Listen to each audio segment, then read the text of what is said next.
All right, now anxiety has continued to grip the country as the electoral body IEBC declared President Uhuru Kenyatta duly re-elected in the repeat presidential poll. Now, Marimi Mangi now reports on the unusual silence of international observer groups, even as 25 constituencies in the 4 Nyanza counties failed to participate in this election. As anxiety grew after the fiercely disputed August 8th election, which was subsequently nullified at the Supreme Court, the European Union observers, their counterparts from the African Union, and former U.S. Secretary of State John Kerry were quick to give the polls a clean bill of health, way before the mandatory forms 34A and 34B arrived at the National Tallying Center, amidst opposition leader Raila Odinga's protests. I know what it's like to lose an election. I lost by 1 state, the presidency of the United States. And I had a lot of reasons to complain about what happened in Ohio or other states. But you got to get over it and move on. The observers have not helped Kenya to resolve this dispute. They have confounded it by giving basically an approval to a fairly flawed process. And therefore, I'm very disappointed, Mr. John Kerry. Fast forward to the equally contentious October 26th repeat presidential poll, preceded by Odinga's withdrawal from the ballot and the subsequent election boycott by millions of his supporters. And the international observers are suddenly tight-lipped. The head of the AU mission, Thabo Mbeki, who addressed the media on Sunday, also cautious on his post-mortem of the polls. We don't want to make any conclusions so far. We will make the conclusions. How many stations have you visited? Your team, not you in all. Your team? I don't know very many.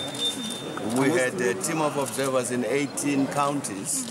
After what some may call missteps in the last elections, when there's a feeling they came out too early to give a clean bill of health to the elections at the time, they would be a bit more cautious. I'm not surprised. But Paul Anderson, the EU press and public outreach officer, told KTN News that although the fluid political situation in the country had complicated the observer mission's assignment, the EU had monitored the process since the polls opened to the tallying at the Bomas of Kenya, and would stay on to monitor any legal recourse following the Monday declaration of President Kenyatta's victory. A change of tact by most observer missions, seemingly informed by the embarrassment of endorsing the August 8th polls, which would be overturned by court. Their reports were largely based on what happened up to the voting stage.